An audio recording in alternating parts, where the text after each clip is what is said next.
Jadi sebenarnya kursus pranikah ini sangat bagus sekali ya, terobosan pertama dari pemerintah juga untuk menekan laju perceraian ya Bu ya. Betul. Dan kedua yang mungkin yang lebih saya pahami adalah agar lebih mematangkan mental dan mungkin pemahaman perihal berumah tangga agar menciptakan keluarga yang harmonis. Betul ya Bu ya? Betul. Oke, berlanjut ke pembahasan berikutnya, para milenial juga di luar sana sudah mulai banyak yang belum mengetahui sebenarnya apa sih itu perceraian gitu Bu. Dan kalau boleh tahu, rata-rata yang Bu Jelis tangani itu latar belakang apa yang mempengaruhi untuk hingga terjadinya perceraian tersebut? Faktornya banyak Mbak Lili. Apalagi di masa pandemi begini, waduh, faktornya lebih kompleks lagi karena kebiasaan dari dua pasangan ini yang kebiasaannya kehidupan materinya tercukupi, ya kan? Ibu bekerja, bapak bekerja, finansial tercukupi. Sekarang bapak tidak bekerja, ibu juga tidak bekerja, anak-anak yang biasanya sekolah tinggal di rumah, membuat situasinya semakin kompleks. Nah, tingkat stres ini yang memicu pertengkaran anak melawan orang tua frustasi untuk kehidupan sehari-hari berkurang, ibu mencela bapak mencela ibu, anak marah kepada kedua orang tuanya, membuat mereka tidak sanggup menahan emosi masing-masing. Akhirnya mereka berpikir lebih baik kita bercerai. Kenapa? Karena kemarin dilihatnya istrinya yang manis, ayahnya yang ganteng, sopan sayang, jadi semuanya berubah jadi singa semua. Yang satu jadi serigala, yang satu jadi singa, cakar-cakaran. Nah, karena cakar-cakaran karena disebabkan kompornya itu nggak meledup, nggak ada yang mau dimasak, akhirnya terjadilah yang dinamakan KDRT. Istri ngomel, suami jengkel, maka diberikanlah tepukan mesra, marah-marah, ini KDRT, pergi ke kantor polisi, fashion saya dianiaya suami. Itu pun bisa menjadikan perceraian. Ataukah istrinya, suamiku ini kemarin kerja pakai baju kerja ganteng, kok sekarang ya jadinya seperti ini, apalagi pulang mabuk, akhirnya terjadi perceraian. Suami istri hubungannya menjadi terganggu. Nah, kalau sudah bercerai, maka hubungan sebagai keluarga juga sudah berhenti, sudah renggang. Permasalahan yang lainnya akan timbul. Jadi faktor-faktor untuk perceraian ini sangat banyak Mbak Lili. Jadi kalau laki-laki biasanya menyebutnya itu talak. Kamu kemarin lemah lembut, sekarang kamu menjadi kasar, talak kamu satu kali. Istrinya, emang gua takut. Nah, akhirnya katanya istri bilang gini, ya aku gugat kau ya. Akhirnya jadi gugat cerai istri. Nah, seperti itu. Yang terjadi pertama itu. Kenapa? Karena proses kehidupan sosialnya terganggu.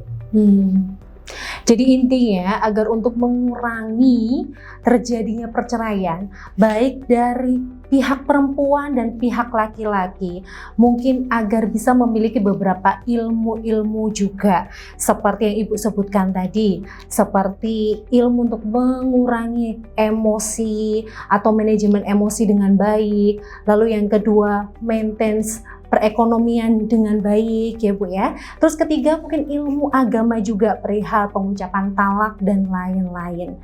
Baik, lanjut ke pertanyaan selanjutnya. Apa sih Bu yang dimaksud dengan pembatalan perkawinan? Pembatalan perkawinan itu harus sesuai dengan pasal 28 ayat ke-1 Undang-Undang nomor 1 tahun 1974. Dan itu harus melalui sidang pengadilan. Nah, di dalam pembatalan pernikahan itu bisa diajukan dari pihak istri atau dari pihak suami atau dari pihak keluarga. Nah, ini contohnya apa? Mengenai gonogini Mbak, nanti berkaitannya pembagian gonogini seperti itu. Jadi saya sudah mengatakan bahwa perkawinan itu apalagi kalau disebut dibatalkan kan dianggap perkawinan itu tidak pernah ada, jadi nggak ada masalah apapun. Jadi harus melalui sistem ke pengadilan ya Bu ya? Ya, karena perkawinan yang tidak memenuhi syarat-syarat dari sebuah perkawinan itu memang harus dibatalkan. Kan sekarang ini banyak banget Bu rame dengan adanya kawin siri. Kalau dalam pandangan hukum apa sih Bu yang dimaksud dengan kawin siri? Kawin siri itu ya kawin yang sembunyi-sembunyi. Kenapa kok sembunyi-sembunyi? Karena biasa dilakukan tanpa sepengetahuan keluarga, tanpa sepengetahuan istri. Nah, memang menurut agama kita, agama Islam, bahwa kawin siri itu sah sesuai agama.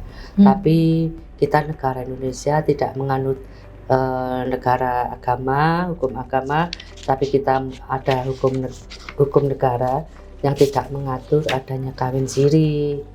Jadi kalau kawin siri ini dilakukan, maka akan bertentangan dengan Undang-Undang Perkawinan Nomor 1 Tahun 1974.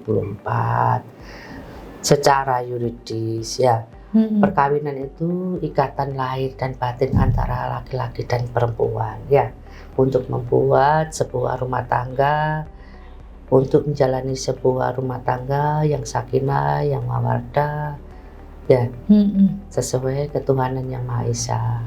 Jadi masing-masing agama memiliki aturannya masing-masing. Demikian. Nah, itu kapan pernikahan itu dianggap sah Bu secara hukum? Kalau perkawinan secara hukum dianggap sah ya ada di pasal 2, ada Undang-Undang Pernikahan Nomor 1 Tahun 1974, di mana perkawinan yang sah itu sesuai dengan hukum agama masing-masing.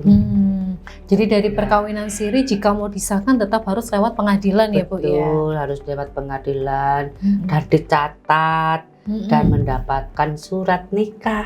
Surat nikah. Iya, karena perkawinan kan hukum perdata. Jadi keperdataan itu nanti akan melingkupi keperdataan anak, keperdataan yang lainnya.